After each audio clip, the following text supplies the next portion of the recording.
coach is Lisa Scaife. Now, that name you may know as one of the most famous names in Australian motor racing. Lisa is teaching people how to drive using simulation, AI and software. Lisa, thank you for joining me. Thanks very much. Thanks for having me. myDRIVESCHOOL, can you give people a background on what you guys do? So myDRIVESCHOOL is a simulation game to teach kids how to drive online. So effectively it's a combination of simulation gaming and AI, and it's delivered on their PCs, laptops, with a portable steering wheel and pedal set. So they can actually, learn everything they need to, basics, all the in-cabin controls in the comfort of their own home or in a classroom with every kid in the class actually getting the same training at the same time.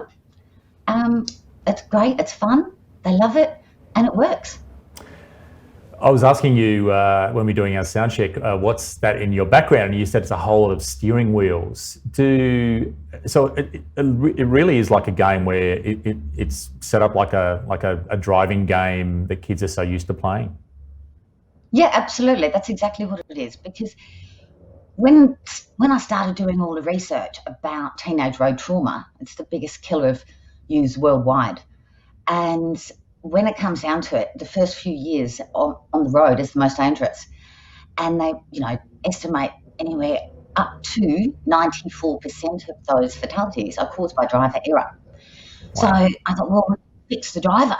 So how do we go about doing that? Because, everything else has been changed and improved in road safety as far as, our cars are as safe as houses. Our infrastructure is really quite good.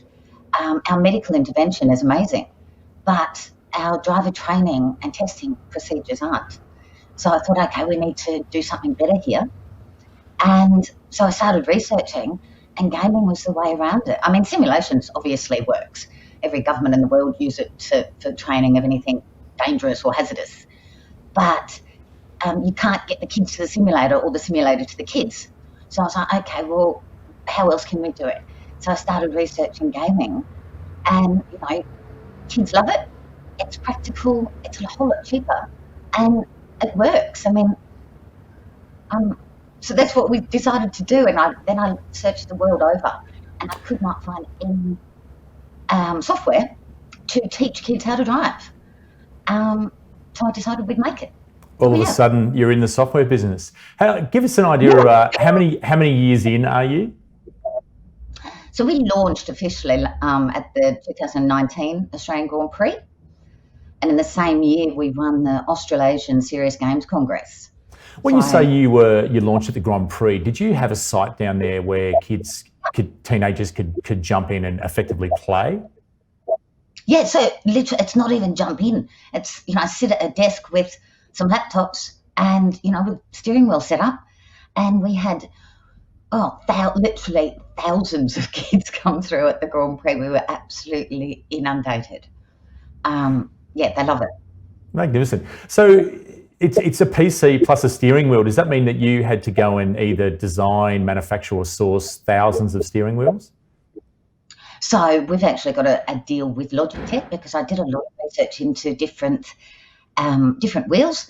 And, you can get some for $100, you can get some for $1,000 and more. But I wanted some that were robust, that could actually, be transported in and out of classrooms to lots of different schools. And they had a great product. So they're actually a partner of ours. So we take in as many Logitech steering wheels as what we need to every classroom that we go and do facilitations in. Now, COVID has really caused a spanner in the works of your business. My understanding is that there's been a real backlog or a halt in some places with learners' tests and permits being handed out. What's been the effect on myDRIVESCHOOL? Well, a lot of people actually, obviously COVID has taught us that online works. So a lot of people are actually buying the game, our game can be bought online, from our website. But usually we only do group facilitations, but now a lot of people are buying it for their homes, because then it's a fun thing for the kids to have a steering wheel after they've finished playing myDRIVESCHOOL, then they can go and do Grand Theft Auto. When you launched in 2019, were your major customers schools themselves, or was Vic Roads a customer? Who were the first round? Our customers are schools. Our primary market is schools. So we trialled in, our hero school. Trialled last year with 85 kids and booked this year for 300. They said it was one of the most popular programs they've run. So, but unfortunately, like most schools, they've all had to cancel this year. So now we've sort of pivoted in terms of, rather than sit around and watch Netflix, we thought we'd bring development forward for our new program. And our new program is all about texting and driving and drug and alcohol impairment, country and rural driving, and fatigue management.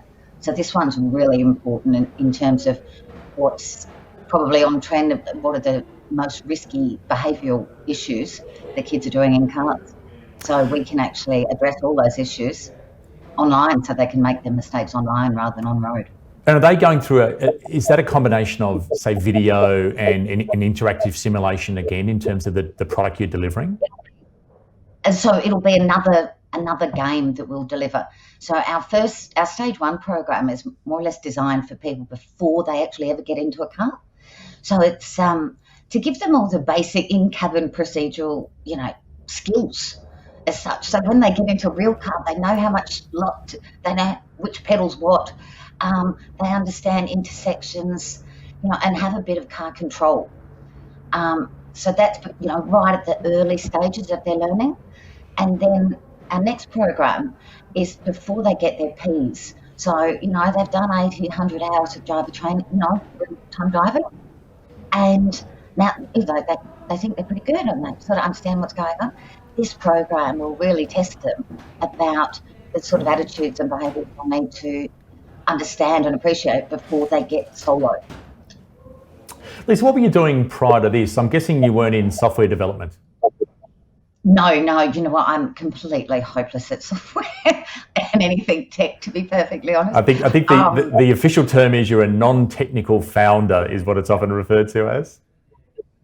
Something along those lines, definitely non-technical. Yeah. I actually worked, I've always worked in professional motorsport. So, with race teams in marketing, sponsorship, driver training, driver management, all that sort of stuff. So I did that for 8 or 10 years here, and then I left Australia to get out of motorsport, and I ended up by accident working for one of the biggest motorsport companies in the world in UK. It was a tale you couldn't shake. So I'm guessing Mark Skate is your brother, so it really is in the blood in your family. Yes. And my husband is a race engineer as well. So when I first come up with this idea, I went out and bought a Logitech steering wheel and Gran Turismo, and I come home with it. I said, Richard, I need you to play on this and see if you think it can work and see if you like it. And, so I was winning the popularity stakes that day. And he had a go. He said, yeah, that's really good. Why? I said, well, if you can teach racing on there, I'm going to teach people how to drive. He went, oh, okay. Fantastic. Yeah. So one of the conversations we were having offline was around, you were saying that you're involved in some government lobbying. What does that involve? What needs to change from your view about how driver training is delivered and the mechanisms involved? I think we need better practices in terms of, our programs are not designed to replace any driver training, but there needs to be better accreditation of driver trainers, a lot better testing procedures. Some really basic things like in some of the best countries in the world, Sweden, Norway, whatever, for road safety, they have really extensive testing procedures. Some of them are up to like 8 and 14 different tests kids got to do to actually be able to get their license. Wow. Ours is really, really basic and doesn't actually incorporate some really important things that really do need to be taught. Like we've got in one of our programs an emergency braking exercise, which is really important. Everybody needs to know how to stop a car really quickly if they have to. Yet that's actually not taught or tested in any in anything in Australia. So we sort of want to, basically bring driver training into the 21st century, and use some tools that professionals use world over. Race drivers use simulation and gaming all the time. Even with esports now, they're doing a lot of racing online. So make it fun, but actually in the UAE now, they're actually even they're trying to find talent for racing through esports games. So there's a direct correlation between the skill levels, using a simulation steering wheel and a computer, or an Xbox or whatever, to in-car. Why do you think that the teaching and learning part of the process is so primitive in Australia? Why hasn't, the motor racing industry has been famous for technology going from on the track into daily drives and suburban cars. Yet we haven't learnt from a lot of these other countries which are doing it so much better than us. What do you put that down to? In a lot of ways, it's very much academics versus practitioners, and they probably need to come together more. I look at it and go, why on earth should somebody read a book and then miraculously they can actually then drive a car? Not really the way it works, is it? No, and all we seem to do here is we show them a lot of videos of what can go wrong. We don't show videos of people drowning before we teach kids how to swim. It's a skill that is, that needs practice and training. And when we can do a lot of it online in a safe and controlled environment, it's obviously a really easy fix. So it sounds like you've got yourself into one. You weren't planning on being a software developer, and you're also an industry body or a government lobbyist as well. They're probably not the game you thought. Yeah. Do you just on the lobbying front and on a serious note? Do you have an ear? Are people listening and are people seeing in the right places? Are they seeing the need for what you're talking about? We're getting there. I've spent untold amount of hours with so many different MPs, whether or not they're local, state, federal, with all different sort of portfolios, anything from health to small business to innovation to transport, education, road safety, and it never really fit nicely into one portfolio. Whereas now there are actually some road safety ministers. It is getting there, and because of the need, in Australia, COVID so far has killed 500 or more than 500 people, but road trauma kills more than 1,200 a year, per year, every year. And that rate is coming down, but our serious injury rate is actually escalating. So we're not actually avoiding the crashes, we're just keeping people alive after they have crashed. Yeah, wow. It really is a serious thing, and it just doesn't seem like we are applying the same lens to it that we apply to other things. Like COVID's an example right now. Just changing tack for a second. We were joking about you're the non-technical founder. What's been the hardest thing about building a software business? What you had no idea that you were getting yourself into in the beginning, which lots of the people that watch this show are coming from they've got an idea, but they might not be the technical or the software founder as well. What have you found to be the trickiest part? Probably the most advantageous thing for me is I actually had a diploma in journalism. So if I didn't know the answer to something, I could always find somebody who would. And it's literally a matter of reaching out and finding industry experts and gurus in different fields and ask them for help. People usually are really great at giving help and advice when you don't know about stuff. And it's nice, it's flattering. That's fantastic. And is this one of those ones where you've scratched your own itch? Do you have teenagers in your world? Oh, well, yes. Now I've got two teenage boys, and boys are dying on the roads nearly 4-1. So that was another reason. I was involved in a road trauma fatality when I was 22, and I've been involved in motorsport for 25 years, and now I've got two teenage boys. So there are some pretty good reasons behind me wanting to do something to make this whole process easier, safer, and more fun. Yeah, fantastic. In terms of, we asked founders, how they've funded their business. Have they raised any capital? Is it bootstrapped? What have you guys done? It's been predominantly bootstrapped. We have used the R&D tax incentive as well, but now we're actually just on a thing. We need to raise another at least 300,000 to finish our new program about the texting and driving and drug and alcohol and what have you. So we're actually doing a crowdfunding campaign via virtual. You use it, fantastic. And so why did you choose crowdfunding, and why virtual? Why was that an option as opposed to maybe going down the VC route? Okay, so last year, from what I understand, only about 3% of VC investment went to female-led businesses. And I spent some time trying to get investments, but in the education sector, it's really quite difficult as well because it's a long lead time to get into schools. A lot of investors aren't really interested in the long lead time. However, once you get the schools, you've got them for a long time. So, It's similar to enterprise sales, really, isn't it? It takes a long time to woo a big client, and you've got to wait for contracts to end. But once you've got them, they're often a long-term client, and they're a great revenue stream. Yeah. So, but more than that, I actually wanted to create a tribe of ambassadors, create a movement, and a heap of people that all know about Drive School, that all want it in their kids' schools, that are all passionate about, doing what we're doing. So it wasn't just about the money, it's actually about getting this movement happening for everybody to get involved. On the ambassador front, I understand that you've worked out an alliance, or you're sponsoring a gamer. How did that come about? No, he's not he is a gamer. He's actually a young kid. He's 15. I've been sort of following him for quite some time. He's absolutely determined to be one of Australia's next F1 drivers. Mm-hmm.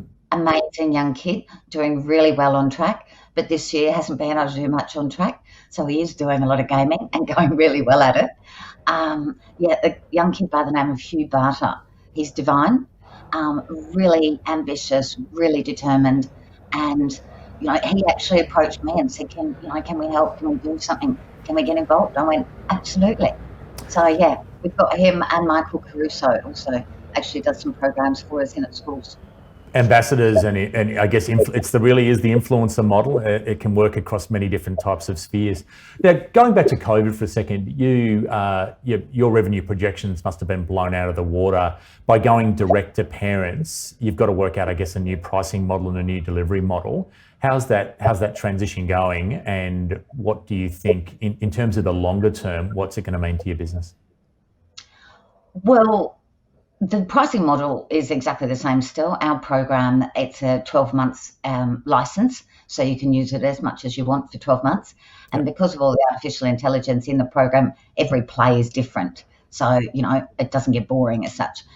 And it's $60. So, and when we go into schools, it's the same. Probably the main barrier of entry for people coming in individually is they have to buy a steering wheel.